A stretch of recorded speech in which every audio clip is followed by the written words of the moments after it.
violences sexuelles peuvent-elles être utilisées comme une arme de guerre? Ah bah oui, clairement. Je savais pas.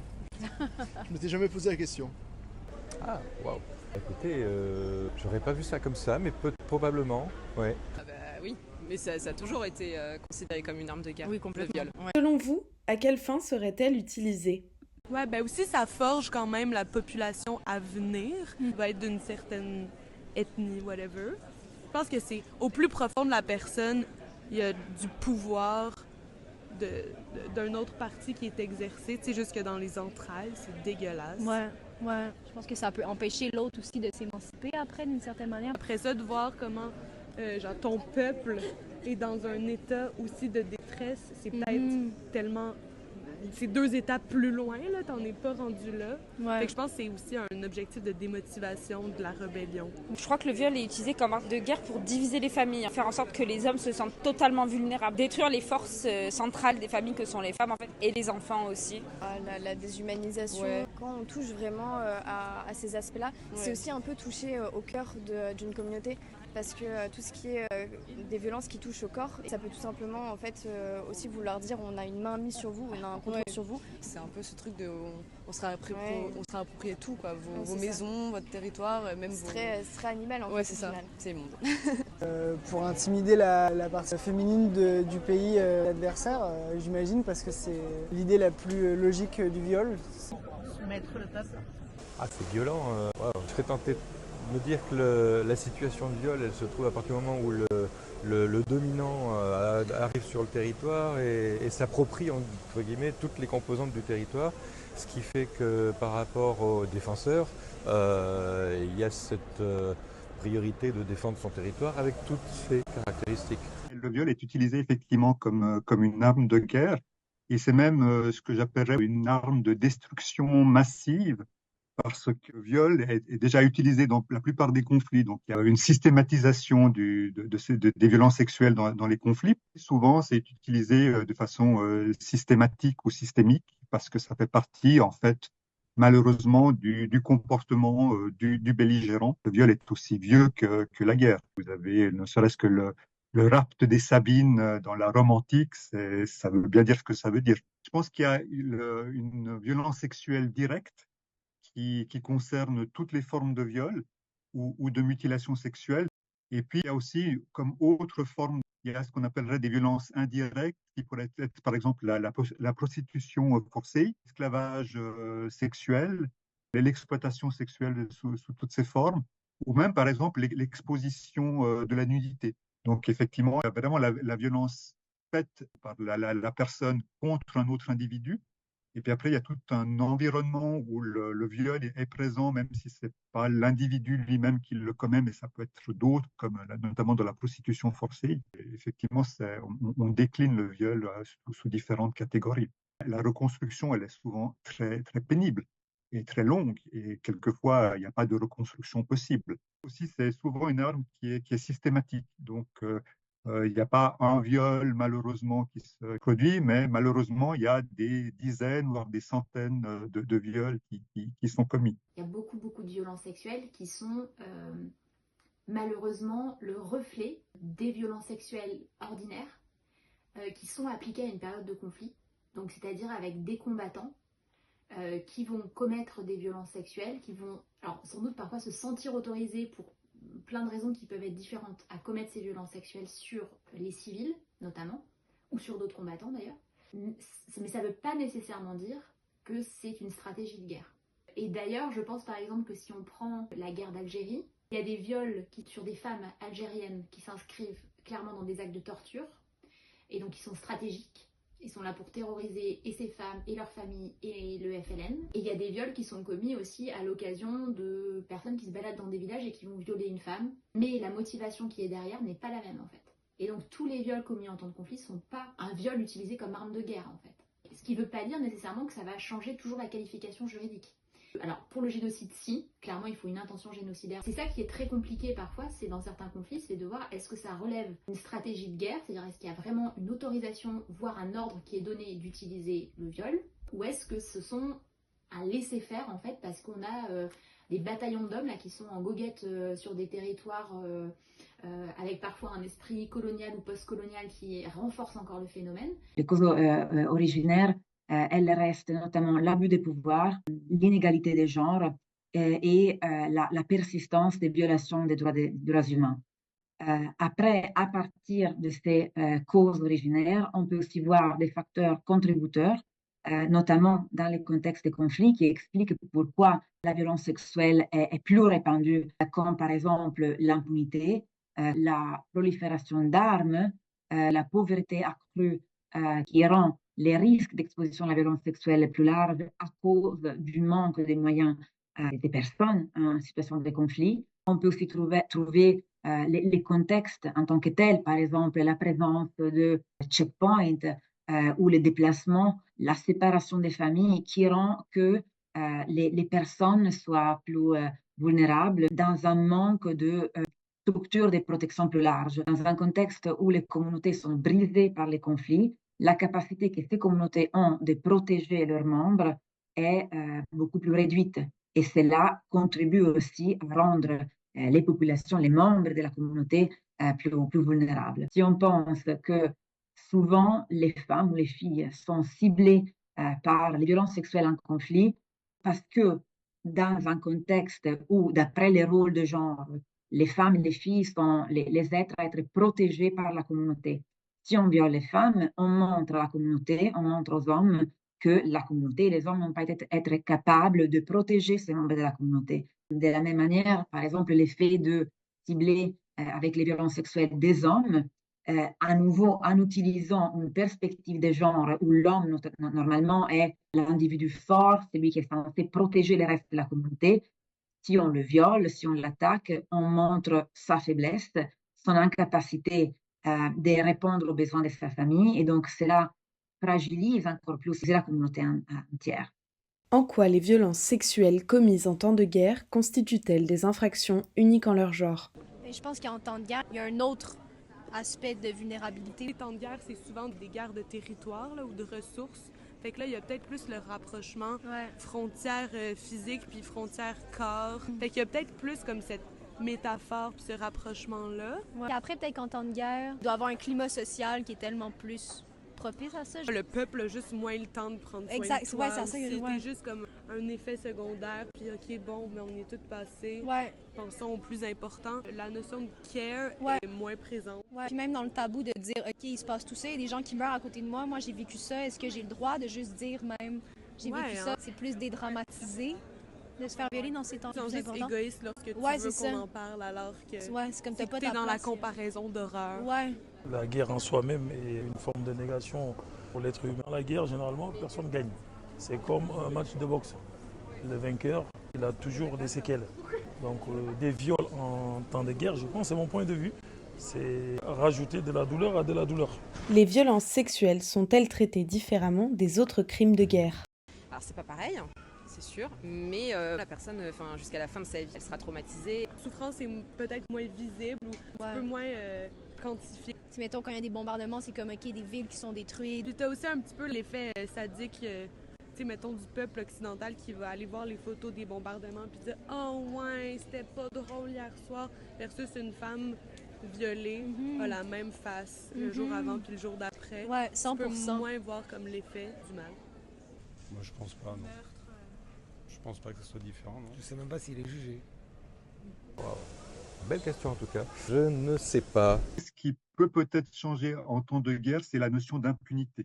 Comme ces viols sont commis par des soldats qui sont en train de lutter pour une idée, peut-être qu'on va passer sous silence les viols et donc les soldats se sentent en plus grande impunité de le faire. Alors, c'est important de le souligner parce que c'est dans ce cadre-là souvent que la violence sexuelle est utilisée comme arme de guerre. Et donc, on va vraiment terroriser en fait l'ensemble de la population pour détruire les liens sociaux, etc. Et c'est aussi pour ça parfois qu'il y a un très haut niveau de violence en fait qui va être commis, notamment dans les cas où on est sur des viols qui vont par exemple être empreints de racisme, de discrimination, de haine en fait de l'autre. Donc ce cas-là est vraiment particulier, mais à l'échelle du nombre de violences sexuelles, c'est pas forcément le nombre le plus important de violences sexuelles qui va être commis pendant les conflits. On a aussi beaucoup de violences sexuelles commises durant les conflits qui sont des viols d'opportunité, des violences sexuelles commises plutôt à l'occasion du conflit que comme une stratégie utilisée par les combattants. Donc parfois il n'y a aucune différence en fait dans le type de violence sexuelle qui va être commis et dans les conséquences physiques que ça peut avoir. Hormis ce point-là, il peut quand même également y avoir des différences, notamment, alors là je reprends l'exemple de la Centrafrique, où durant les moments les plus compliqués de la crise, on avait aussi pas mal de cas d'esclavage sexuel. Et donc là aussi on est dans une particularité en fait du conflit. Ça ne veut pas dire qu'il y en a qui sont plus ou moins graves, mais ça veut dire que le niveau de violence n'est pas forcément identique. Et enfin peut-être un dernier point qu'il est important aussi de souligner, c'est que une caractéristique du conflit, c'est de faire augmenter les violences sexuelles et les violences basées sur le genre ordinaire. Là par exemple si on prend l'exemple de la Centrafrique, la plupart des victimes de violences sexuelles, ce sont des victimes de violences sexuelles commises par des gens qu'elles connaissent. Et donc on n'est pas dans des violences sexuelles qui sont directement commises par des combattants ou directement liées au conflit. Après, quand on parle à nouveau de la définition légale des violences sexuelles, la définition reste la même.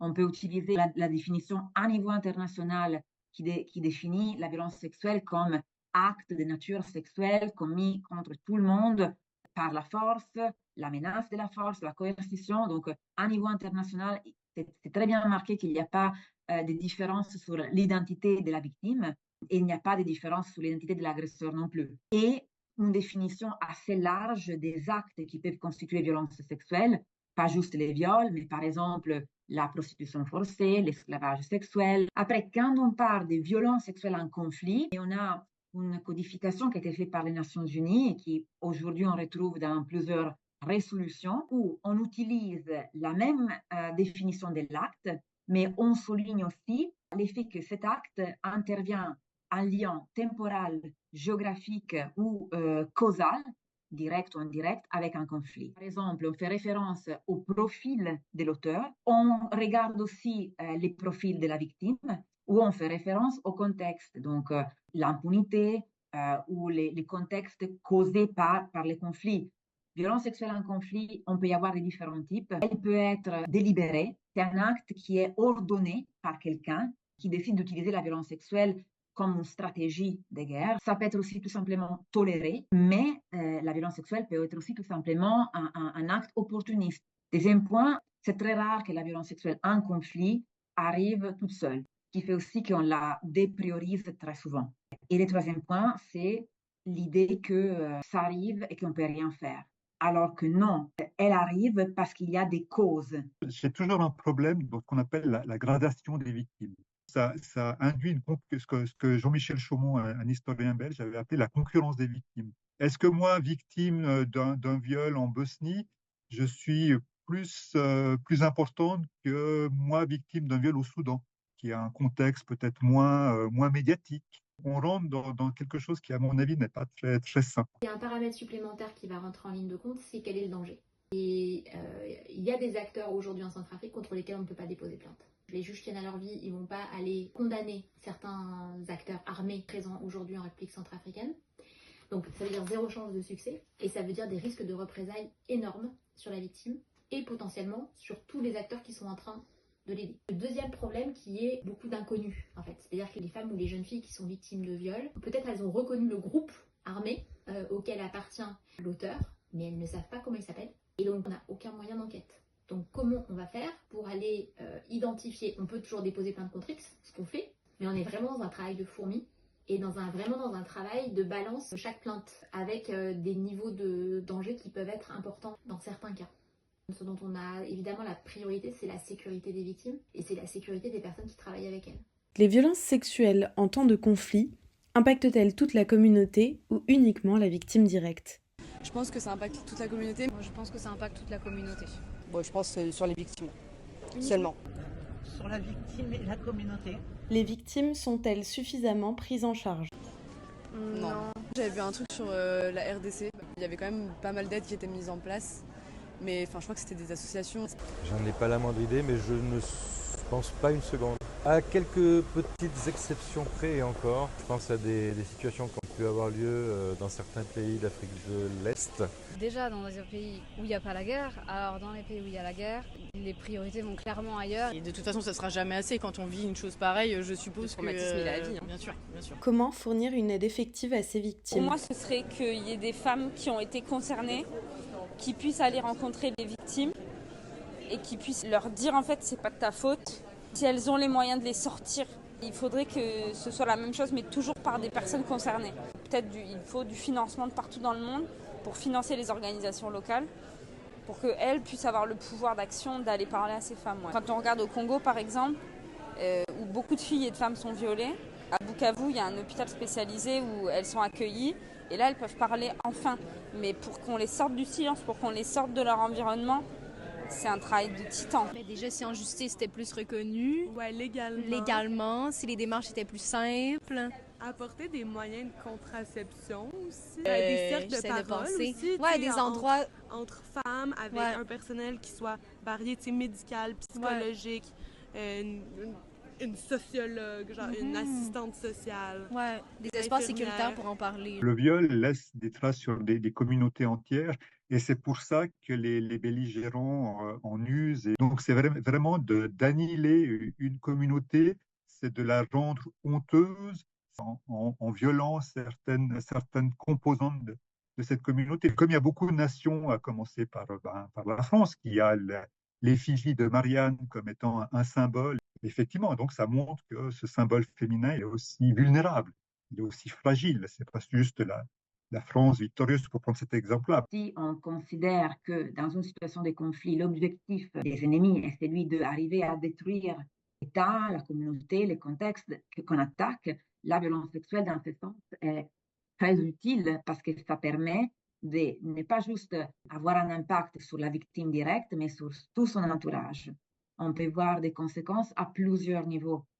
Sur un plan médical, il y a aussi un risque de grossesse et ce n'est pas juste un risque, c'est quelque chose qui souvent est recherché par les agresseurs parce que surtout dans des contextes de conflits à base ethnique ou raciale, le fait d'obliger les femmes ennemies à porter les enfants de leur ennemi, qui va aussi permettre de changer la composante ethnique dans certains contextes, c'est quelque chose de recherché. Il y a des conséquences psychologiques, les traumatismes causés par la violence sexuelle, avec tout ce qui comporte un niveau de stigmatisation et de honte. On a des conséquences économiques parce que souvent les personnes victimes de violences sexuelles, justement, ne sont plus capables physiquement ou psychologiquement de continuer à travailler, de continuer à sortir.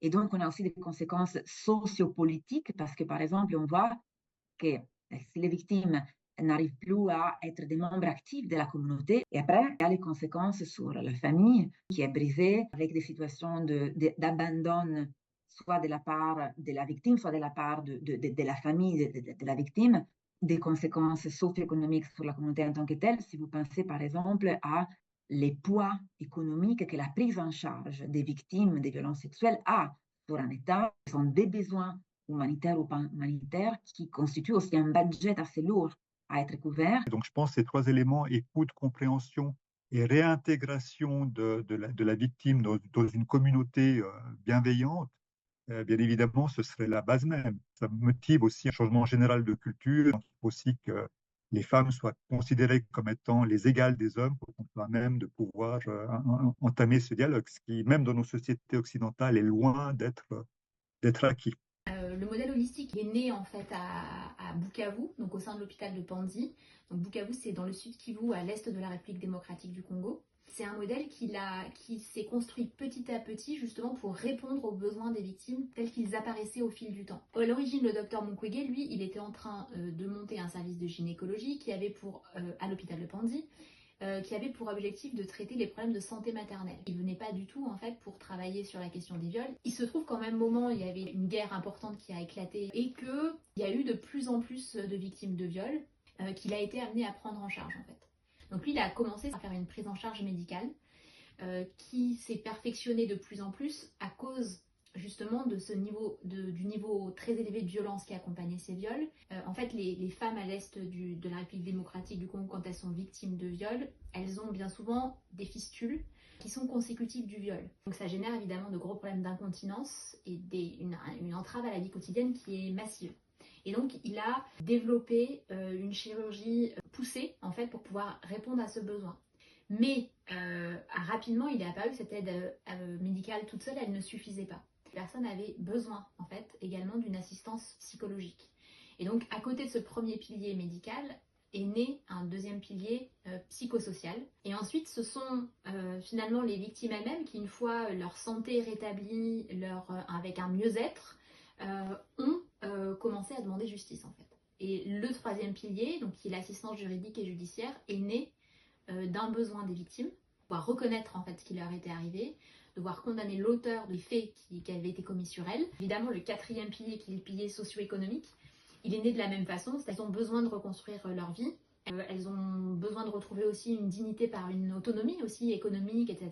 L'objectif aussi, c'est que ce pilier socio-économique, il puisse non seulement permettre à la victime de faire face à la stigmatisation, mais aussi peut-être qu'il lui permette de progresser. Les principes qui devraient guider un petit peu notre manière d'interagir avec la personne, c'est le respect de la personne, de son histoire, le respect de ses désirs, le fait aussi d'accepter qu'une personne puisse ne pas vouloir faire ce que nous, on pense que serait bien de faire. La confidentialité et après la sécurité. Comment on peut faire ça? Être disponible à l'écoute, être honnête sur ce qu'on peut faire et ce qu'on ne peut pas faire, sur les risques et l'importance de donner des informations claires. Des organisations locales, moi je pense qu'ils ont la valeur ajoutée de bien connaître les contextes, alors que ce type d'informations souvent échappe à des grosses organisations internationales qui ont beaucoup de moyens financiers, mais qui ne connaissent pas les contextes spécifiques et qui doivent aussi gagner la confiance des communautés locales. En même temps, souvent, les problèmes avec l'organisation locale, il peut y avoir un risque d'être prise par les mêmes biais que les membres de la communauté parce qu'ils font partie de la communauté. Et un autre gros problème, c'est le manque de ressources. Les violences sexuelles commises lors des conflits armés sont-elles assez médiatisées? Non, pas du tout. Comme arme de guerre? Okay. Oui, ils en parlent suffisamment parce que je suis quand même informée, mais je n'ai pas envie de voir ça tous les jours non plus dans ma vie personnelle assez éloignée, heureusement, du malheur. Du tout, la preuve, c'est que les questions que vous me posez, il faut aller chercher la réponse, quoi. Il y a comme des grandes figures, autant des femmes qui ont comme des choses que des hommes. Puis je pense que c'est des sujets qu'on parle plus. Mais je pense que ça prend souvent les réseaux sociaux comme plateforme. Ouais. C'est plus intime comme manière de découvrir ce sujet-là versus un gros journal. Non, pas du tout. Quand on entend parler des violences sexuelles, en ce moment, par exemple, il y a le viol de l'affaire Mazan. On n'entend pas parler de tout le connexe des viols. Si on en parle, c'est la société qui explose. Vu de l'actualité médiatique autour des violences sexuelles qu'il y a en ce moment, c'est un deuxième MeToo qui nous arrive là. Non, justement. Ils en parlent pour en faire parler, mais ils vont pas au fond du sujet, tu vois. Pourquoi faut-il sensibiliser le public sur ces crimes? On détruit des vies, on détruit des personnes. Donc on ne peut pas du tout garder le silence. Et on n'est plus dans le passé où certains excès, certaines violations de droits pouvaient passer sous silence. Justement, je pense parce que c'est pas forcément ce qui est le plus comptabilisé dans tout ce qui est victime des conflits armés, alors que c'est également des victimes. Et dans des conflits armés, j'imagine que ça peut du coup être pris en charge beaucoup plus facilement, comme tout simplement les victimes qu'on voit plus dans les médias. Pour faire en sorte qu'elles ne soient pas transparentes, il faut en parler au même titre que toutes les autres violences et tous les autres crimes de guerre. On regarde ça avec nos yeux occidentaux.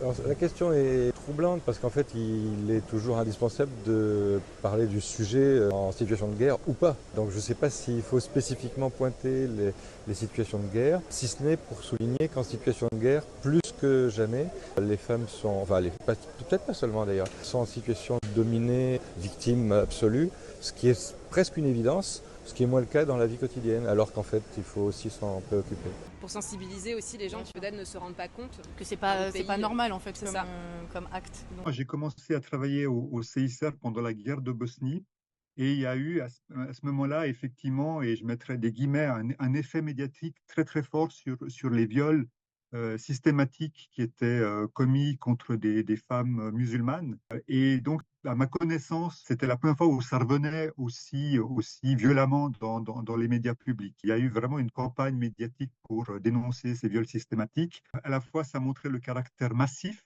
mais également le viol systématique. On détruisait la partie musulmane de Bosnie en violant systématiquement les femmes. Donc, les femmes allaient accoucher d'enfants qui ne seraient plus du tout des enfants pouvant être catégorisés comme étant musulmans. Donc, on en parle, mais c'est vrai que peut-être malheureusement, on est trop habitué à ce que dans la guerre, il y ait des violences sexuelles et il faut vraiment qu'il y ait quelque chose un petit peu qui sorte de l'ordinaire pour que les médias en parlent. Alors je pense qu'elles sont médiatisées, les violences sexuelles comme armes de guerre. Après, toute la difficulté, c'est d'avoir les témoignages pour en parler, parce que c'est souvent un sujet qui est très tabou pour les femmes qui en ont été victimes. Et c'est pas facile de faire parler ces femmes sur cette violation de leur intimité. Il y a souvent de la honte, souvent beaucoup de traumatisme chez ces femmes. Donc le plus difficile, c'est souvent d'obtenir cette parole. C'est vrai que souvent, si on se retrouve dans ce genre de configuration à essayer de traiter ce sujet, on va essayer d'expliquer à ces femmes que certes, c'est peut-être douloureux de témoigner, mais que c'est nécessaire. Parce que si on n'en parle pas, ce sont des crimes qui n'existent pas. Si ces crimes ne sont pas beaucoup médiatisés, c'est parce qu'il est vraiment difficile de faire parler les premières concernées. On pourrait imaginer qu'on ne parle pas assez des viols parce que les victimes se taisent. Mais je pense que, de nouveau, on ne parle pas assez des viols parce qu'ils sont tellement communs dans les guerres que finalement, ce n'est pas l'élément le plus important de la guerre, alors que si, parce que justement, c'est un élément qui ne devrait pas exister dans une guerre. Vous pouvez, entre guillemets, tuer, blesser, détruire, mais la violence sexuelle contre les populations civiles ou même contre des soldats, c'est un élément qui ne devrait pas exister et justement, on devrait le mettre en avant. Souvent, ce sont des femmes qui ont vraiment vécu un supplice, parce qu'on sait qu'il y a vraiment une volonté d'humilier, de salir les femmes et à travers leur corps une communauté. Donc déjà, ces femmes que l'on va rencontrer, elles sont traumatisées, elles ont eu très peur, certaines souffrent encore physiquement. Donc déjà, ça c'est une première étape qu'il est difficile de franchir, c'est s'affranchir de cette douleur pour en parler. Ensuite, il y a l'humiliation. Et c'est difficile de parler de l'humiliation qu'on a vécue. Ça dépend aussi beaucoup de sa personnalité, de sa force de caractère ou pas. Il y a des femmes qui vont devenir des combattantes, devenir militantes de la cause. Il y a des femmes qui vont, elles, en contraire, tout garder pour elles, complètement intériorisées, parce qu'elles ont honte, parce qu'elles se sentent salies. Le reconnaître auprès des autres, c'est reconnaître qu'on a été faible, c'est aussi refaire remonter des souvenirs. D'où l'importance de toute aide psychologique, toute aide sociale. Moi, en Ukraine, j'ai rencontré des associations qui font un travail formidable parce que justement, elles vont les voir, ces femmes, et elles leur laissent le temps. Petit à petit, certaines y arrivent et elles reconnaissent qu'une fois qu'elles en parlent, ça va mieux pour elles. Mais ça, c'est un très très long cheminement et ça dépend vraiment de l'histoire personnelle de chaque femme. C'est sûr qu'être une femme reporter dans ce genre de sujet, c'est primordial, je pense. C'est compliqué quand même de parler de votre corps, encore plus quand il a subi ce qu'il a subi. Face à un homme, ça va être moins évident parce qu'il va y avoir justement encore plus de pudeur. Cet homme-là qui est face à elle peut leur rappeler l'homme qui les a traumatisés. Moi, quand j'ai ces sujets-là, quand je dois traiter de ces sujets-là, généralement, je préfère y aller avec une femme à la caméra. On arrivera davantage à installer un climat de confiance parce qu'elle sait qu'on sait de quoi elle parle, qu'on peut plus facilement se mettre à sa place et puis surtout qu'on peut l'accompagner en douceur. Mais ça ne veut pas dire que les journalistes hommes n'ont pas de sensibilité parce que j'ai des collègues hommes qui font preuve de grande pudeur et qui font très attention aux témoignages. Mais de la part des femmes interviewées, il peut y avoir un peu plus de recul, un peu plus de méfiance parce que forcément le rapport à l'homme a été bouleversé. D'une part, la violence sexuelle, elle est intégrée dans la violence de guerre. Ce n'est pas des cas à part et ce n'est pas des hasards. Ça fait partie véritablement d'une volonté de mener la guerre par représailles ou par oppression ou par punition. D'autre part aussi parce que les victimes de viol se comptent non pas sur les doigts d'une seule main, mais se comptent souvent par centaines, si ce n'est par milliers, dans un conflit. Donc, ça représente une masse importante de personnes. Et puis d'autre part parce qu'effectivement, on a tendance plutôt à juger un criminel de guerre sur des notions comme le meurtre, l'assassinat, la torture, et moins sur la violence sexuelle. Donc, il faut effectivement rendre conscient les soldats que commettre un viol, c'est tout aussi grave que de commettre un meurtre, Il faut véritablement intégrer ces 3 éléments. Quand on va sur ces terrains-là, on y va pour sensibiliser, pour ne pas oublier. Moi, d'une manière générale, les crimes qui sont commis contre les civils, c'est des crimes que je veux dénoncer. Mais c'est sûr qu'en ce qui concerne les femmes, il ne faut pas oublier ces violences sexuelles parce que c'est une arme de guerre, c'est aussi puissant qu'une Kalachnikov. C'est un vrai devoir d'aller justement chercher ces témoignages, d'aller reconstituer l'itinéraire des violeurs, savoir si il s'agit d'actes isolés ou savoir s'il s'agit d'actes planifiés par un commandement, si donc effectivement on est bien là dans une stratégie globale. C'est important de pouvoir reconstituer tous ces éléments parce que ça montre aussi la stratégie de l'armée, en l'occurrence qui viole. Et ça, c'est des crimes qu'il ne faut pas laisser impunis, qu'il ne faut pas laisser se commettre en silence. Un sujet dont on ne parle pas, c'est un sujet qui n'existe pas. Empêcher que ces crimes soient commis dans le silence, ça empêche effectivement l'impunité des violeurs. En tous les cas, on sait ce qui s'est passé. Et déjà, savoir, c'est un premier pas.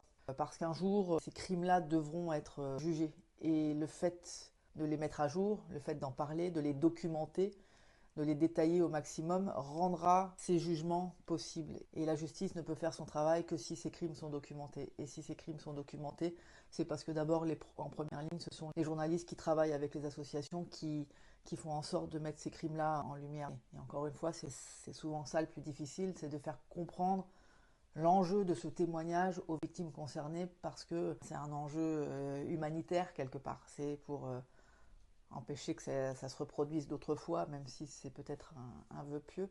Mais il faut s'accrocher au nom de l'humanité en fait.